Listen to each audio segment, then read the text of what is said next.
We're a little ways away from the start of the WNBA season. We have to get through the WNBA draft first.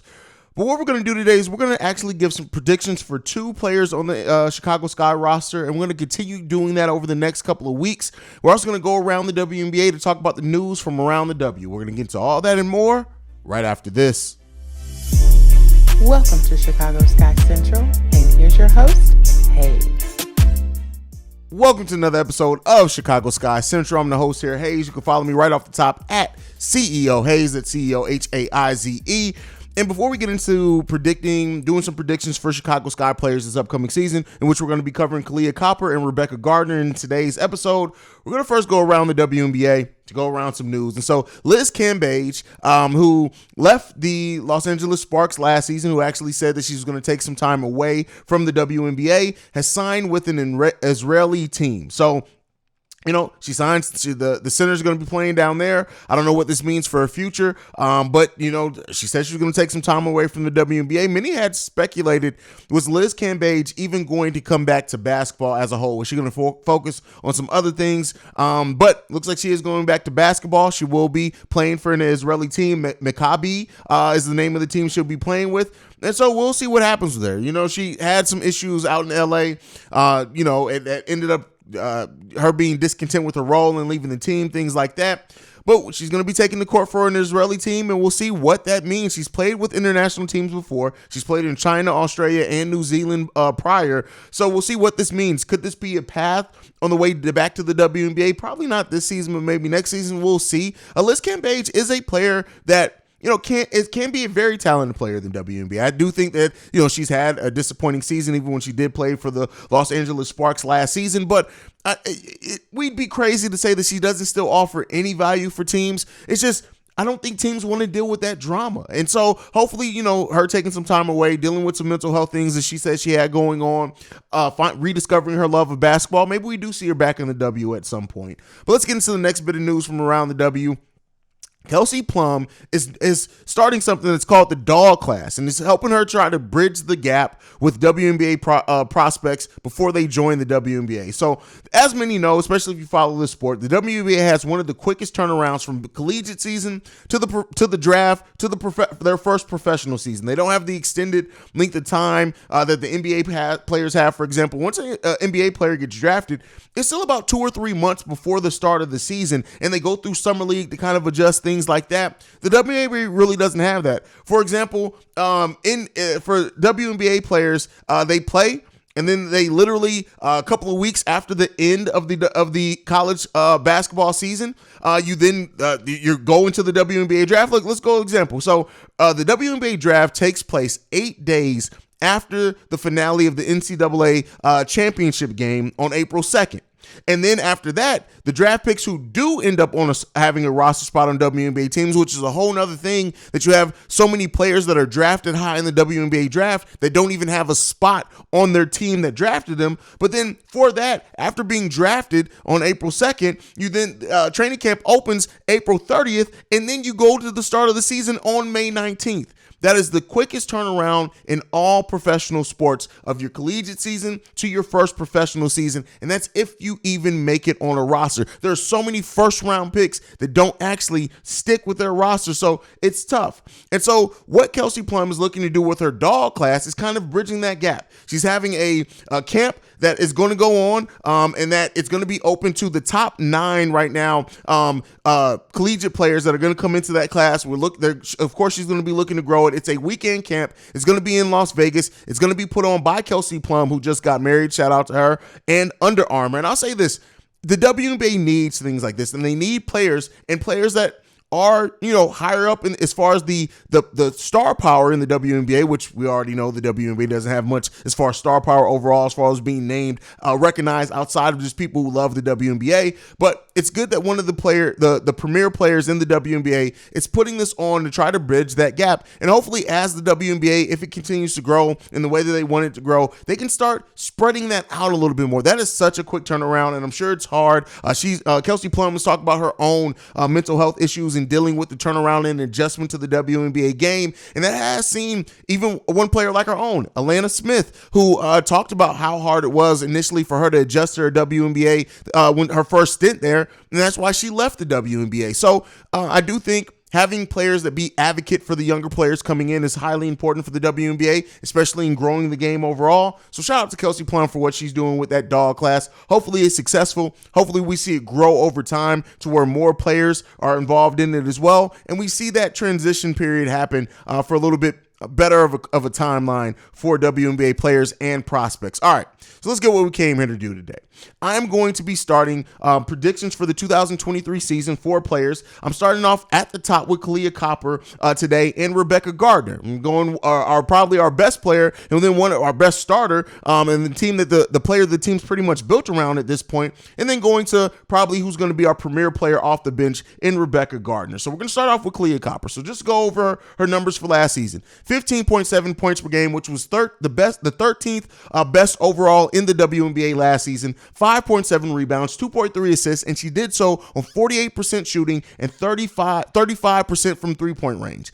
She took 11.8 shots per game, 3 of those being three-pointers per game, and she had a positive plus-minus of 5.5. What does that mean? That means that when she was on the court, the Chicago Sky were outscoring their opponents. Now, with that being said, she shot the ball 57.6% in fourth quarters. Now, she didn't take as many shots in the fourth quarter as she took in other quarters, but as we know with Kahleah Copper, she is clutch. Do not get it mistaken. Kahleah Copper is a clutch player, and she shot 59.2% with less of 8 feet or less from the rim, and then she shot 36% from 16 to 24 feet. What does that mean? Kahleah Copper is a 3-level scorer that she can get her points. She can get to the rim almost at will. She can also stretch the floor. She also is solid in the mid-range. Kahleah Copper can do it all offensively. And when you look at her usage rate and her efficiency rating was around 15.7, which isn't in the top, right? You want it to be towards that 20 area of PER for you to be one of the more efficient players in the WNBA. I think last season the highest player as far as efficiency rating was 22, I believe, in the WNBA. Don't quote me for that off the top of my head. But when we look at predictions for Kahleah Copper coming into this 2023 season, everything's built around her. She's going to be the engine that helps this team go. And I said in another video, Kahleah Copper may have to have an MVP type year for the Chicago Sky to be a true fire playoff team, to excel, to punch above their weight. But this team is built around her and her alone. They got a lot of players, and hopefully in this analysis that I do, it helps bring some of that home. But Kahleah Copper is an absolute bucket, and she's no slouch defensively at all. Do not sleep on Kahleah Copper and her ability to be a two-way player in this game. And what I'm looking for Kahleah Copper coming into this season is for her to just be the player that we've seen flashes of. Everything's going to be built around her. And not necessarily that scoring means everything, because it doesn't. Scoring doesn't mean everything, but the way that she can be in a two-way player, being the heart and soul of that team, being clutch in the fourth quarter as well, we're going to need all of that from Kahleah Copper in this season. That's it. We're going to need it. It's not any question, ifs, ands, or but.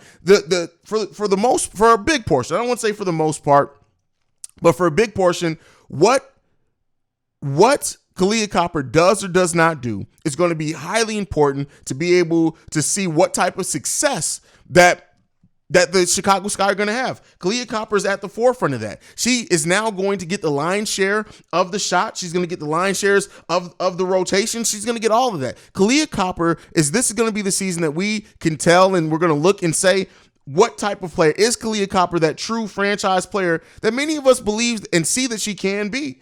I don't think many people question what Kahleah Copper can be. And the fact that now there's so much change on this roster, she's one of the constants on the Chicago Sky roster.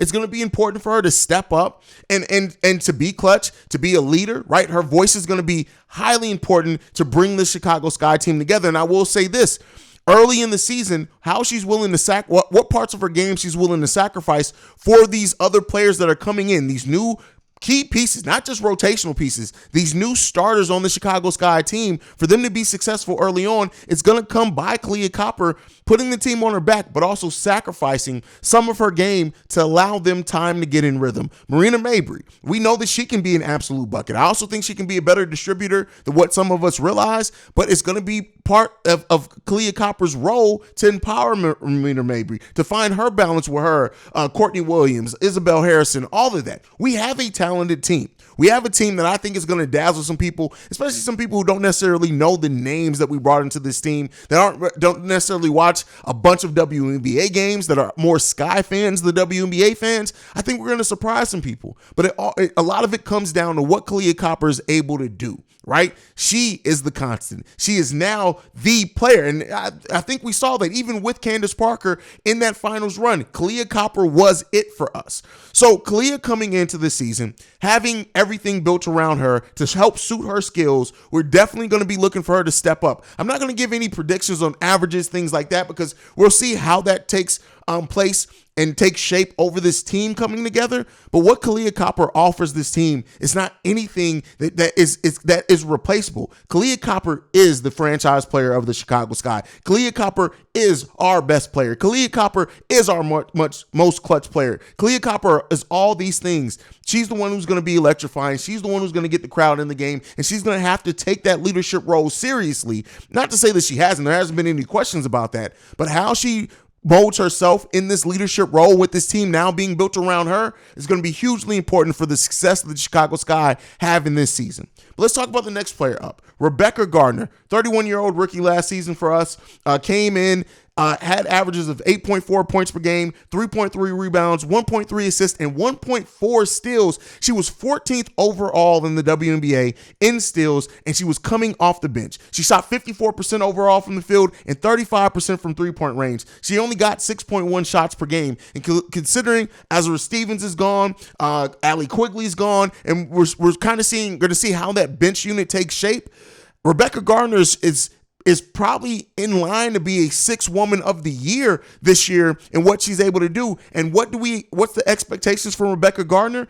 It's not necessarily for her to score more. If she can get that scoring up into the double-digit areas, of course, that would help. But Rebekah Gardner, being the player that keeps the pressure on both defensively and offensively, her basketball IQ is some of the highest basketball IQ in the WNBA, period. And what she does as far as how she puts herself in position, both offensively and defensively, was amazing to see last season for a player that came in and immediately took the control of a role and basically own that role to say, you got to play me.